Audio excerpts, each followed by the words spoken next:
Tadi gimana mungkin hasil dari penyerahan proposal ya Bang dari pihak tergugat sendiri?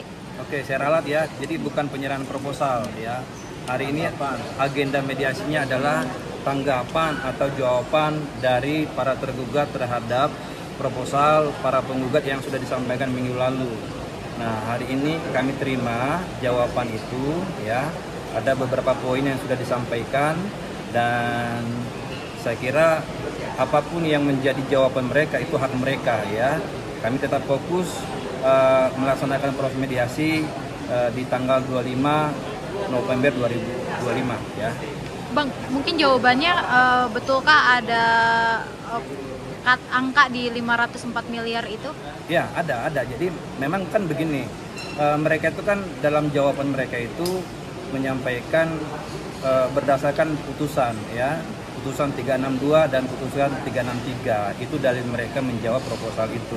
Nah kemudian juga mereka juga menyampaikan di poin terakhir itu menuntut mereka ya klien mereka itu mengalami kerugian material imaterial. Padahal kan sebenarnya kalau terkait dengan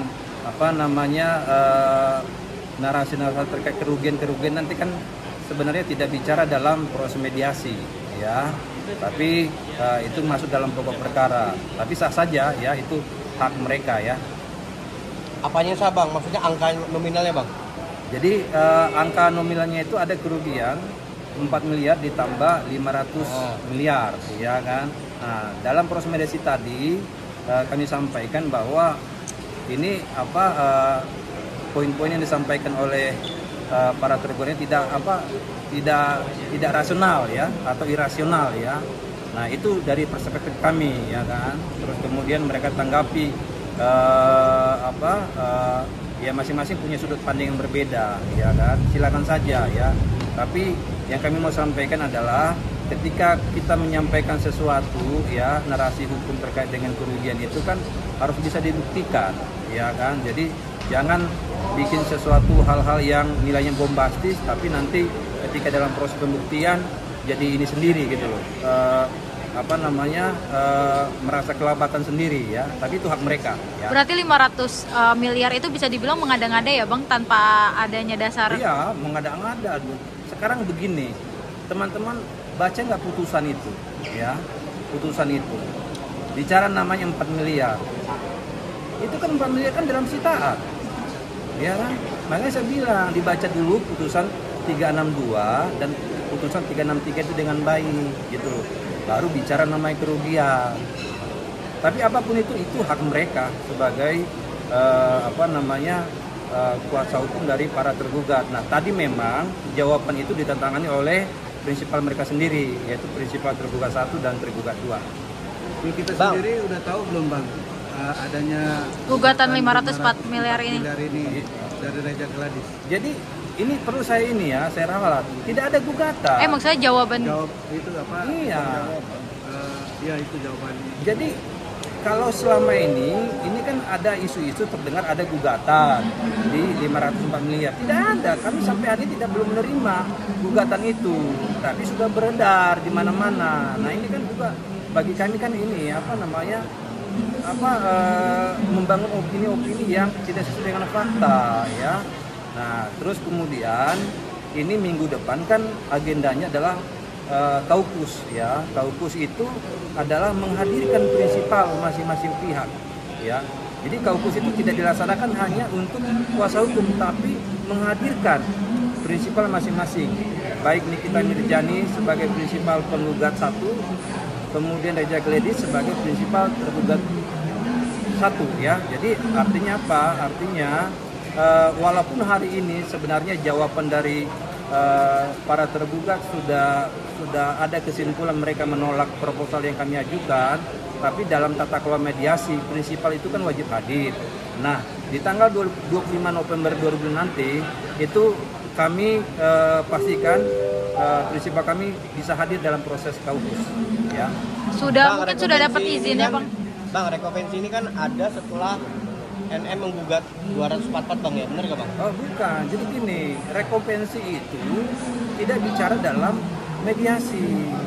Rekonvensi itu itu diajukan haknya dari para tergugat ketika sudah mediasi gagal. Ya, nanti masuk namanya jawaban dan eksepsi.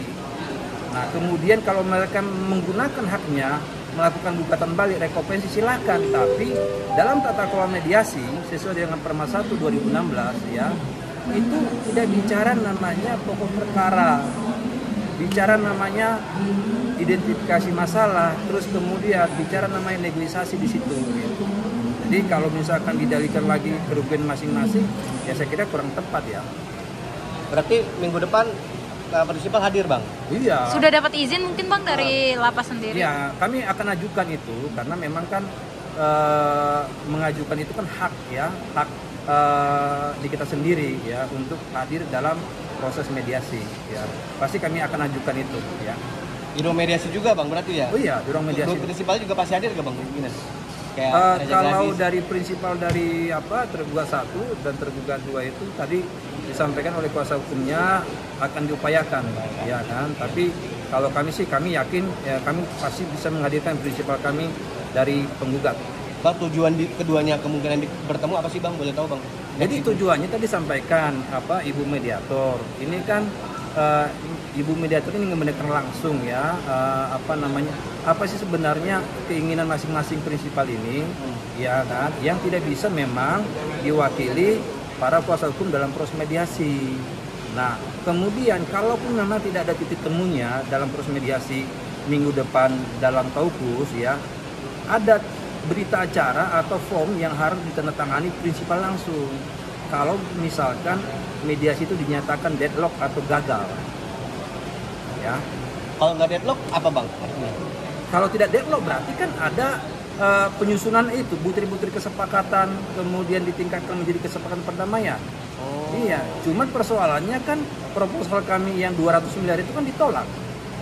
Jadi kita sudah bisa menyimpulkan bahwa sebenarnya mediasi ini sudah gagal, walaupun memang belum diputuskan secara resmi oleh mediator karena ada namanya tata kelola mediasi yang harus dilaksanakan ya sesuai dengan Perma 1 2016 menghadirkan prinsipal masing-masing pihak. Itu saja. Kalau Nikita hadir tapi Dr. Reza tidak hadir, gimana Bang mekanismenya? Nah, jadi kalau misalkan prinsipal kami sudah kami hadirkan ya dengan segala kerumitan yang tentu kan menghadirkan prinsipal kami kan nggak mudah ya kan, perlu mengajukan permohonan kepada pengadilan tinggi ya kan. Nah terus kemudian hadir tapi prinsipal dari para tergugat tidak hadir ya, silakan nanti mediator yang bersikap, tentu ada konsekuensi tidak beretikat baik ya, silahkan nanti itu ya. Mengingatkan Bang prestasi sebelumnya kan Nikitanya udah sempat dihadirkan dari tahanan ya, tapi juga Reza Gladisnya tidak hadir gitu Bang. Ya, nah kalau kita balik ke belakang kan kita nggak tahu, ini kan bisa berubah-ubah, siapa tahu Reza Gladisnya bisa hadir, kita nggak tahu ya. Tapi harapannya bisa hadir ya Bang? Sebenarnya bukan harapan juga sih, karena itu ketentuan hukum acara sesuai dengan Perma 1 2016 ya. Jadi ya dia sebagai prinsipal dari tergugat ya wajib hadir. Bang, tapi dari 504 miliar itu masuk akal nggak sih Bang kalau sebenarnya itu kerugiannya adalah bentuk kalau dia datang ke psikolog dan segala macam? Kalau pendapat saya sih, pendapat kami irasional dong. Iya, orang peristiwanya yang terjadi kan ya kita sendiri yang mengalami. Bahkan di dalam putusan itu juga ya kan, dalam putusan jelas ya kan, yang didalilkan 4 miliar itu kemana? Benar nggak? Iya, makanya saya bilang baca dulu putusannya dengan baik, baru menyampaikan argumentasi hukum supaya kita bisa mengedukasi masyarakat ini dengan baik ya. Gitu ya. Oke, terima kasih.